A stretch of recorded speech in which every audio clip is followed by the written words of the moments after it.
Vamos falar do Grêmio, aquilo que a gente estava falando. A chance de queda do Grêmio vai para 80%. Eu acho que o Grêmio não tem mais salvação. O que você acha? Eu acho que é iminente, Loura, e não pela pontuação, tá? Porque pela pontuação é bem razoável acreditar que dá para fugir, talvez, né? Pela grandeza do Grêmio.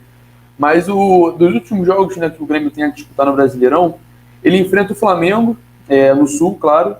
O Bahia, postulante também é rebaixamento, está fora do Z4, mas é um postulante. E na última rodada, ele recebe o São Paulo, que também pode ser um possível postulante.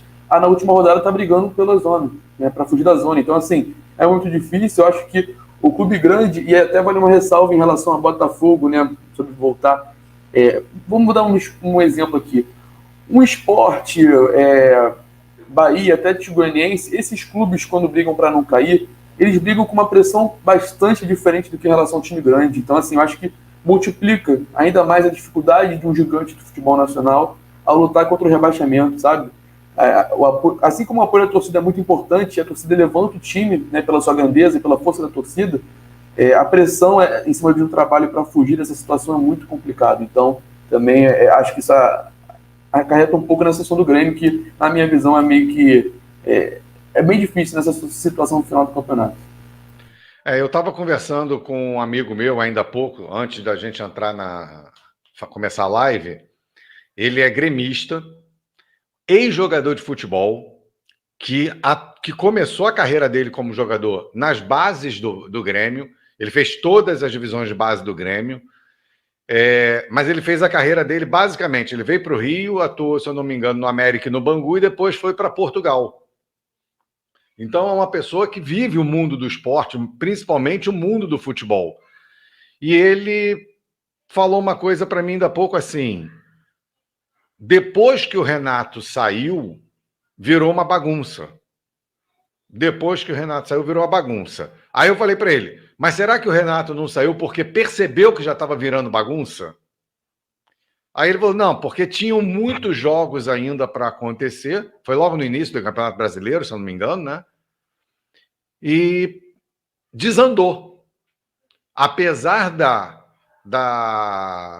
do bom elenco que o Grêmio formou, né? Assim, eu me lembro de um nome, basicamente, que ficou naquela coisa entre voltar para o Flamengo e ir para o Grêmio, o Rafinha. Ele foi para o Grêmio. E lá, nem o futebol dele apareceu, como no Flamengo, nem a liderança dele apareceu, como no Flamengo. E o Grêmio continua indo para o fundo do poço. E é inacreditável você pegar o elenco do Grêmio, cara, um elenco com Rafinha, como você disse, o próprio Diego Souza, cara, que é um atacante com um enorme histórico em grandes clubes do Brasil. Você tem Jeromel, o Kahneman, o Wanderson, que é um lateral que está pintando com uma categoria imensurável, uma promessa, né, até mesmo de seleção de base. Tem o próprio Elias, que subiu recentemente, que se não me engano, ele foi o artilheiro do aspirante, né, do Grêmio. Então, assim, no banco você tem Diogo Barbosa, Palmeiras, Jean-Pierre, que por muitas vezes foi especulado em Flamengo, Palmeiras. Então, assim, são jogadores que relembram bastante a situação do Cruzeiro. Claro que em outro nível, né? O que aconteceu no Cruzeiro é uma coisa, no Grêmio é outra. E aí você falou da saída do Renato, vale lembrar que recentemente o Filipão, né, o Luiz Felipe Scolari, estava no Grêmio, e acho que a sinergia dele com os jogadores não deu muito certo, né? Claro que no vestiário ele pouco comentava nos jogos, enfim. E aí também era uma saída iminente, saiu o Filipão, e aí o Wagner Mancini deixou o América Mineiro para ir para o Grêmio. O mesmo América que ganhou do Grêmio na última rodada por 3-1 e que hoje se encontra numa situação bem diferente do Grêmio.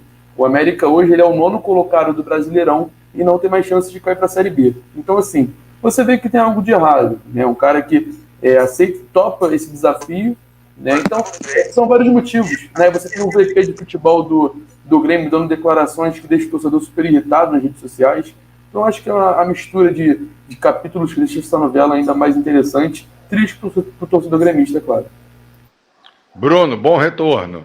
Fala aí pra gente ver se tá tudo certinho. Pô, agora me ouvem? Agora sim. Bom, Bruno, a gente tinha falado do Botafogo. A gente tinha falado do Botafogo. Aí agora a gente está Eu vi, falando você do falando do Grêmio, Grêmio agora, por consegui quê? acompanhar Se o aqui. Botafogo quer ser elite, o Grêmio parece que está fazendo o caminho inverso. Montou um bom elenco, tem um Eu bom ouvi banco, que o Lucas estava falando tinha aí. até o Eu ouvi Felipe que o Lucas estava falando. Scolari.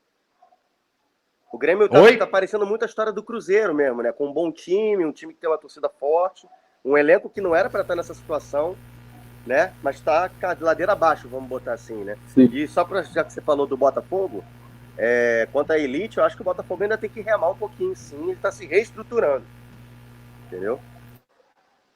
O Lucas falou isso, que não, lógico, exatamente o que você falou, comparando o Grêmio com o Cruzeiro, entendeu? Sim, sim. E o Cruzeiro, na verdade, foi muito pior, né? Porque além de não subir para A, corria risco de cair para C.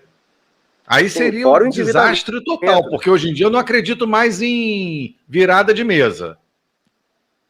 Sim. A expectativa é que pelo menos a parte de política realmente seja pelo menos assim, tipo, uma política, digamos assim, honesta, né? Porque, tipo, virada de mesa, ajudar determinados times, assim, que o pessoal tem falado muito agora também com relação ao lance de arbitragem. Não sei se vocês já falaram nesse assunto. Por exemplo, até o último jogo do Flamengo contra o Bahia, o pênalti lá ou não pênalti, falaram que deu para justificar que sempre erra a favor e contra, como teve o erro da Chapecoense. E aí foi, enfim. Então, assim, virada de mesa também não acredito muito, não.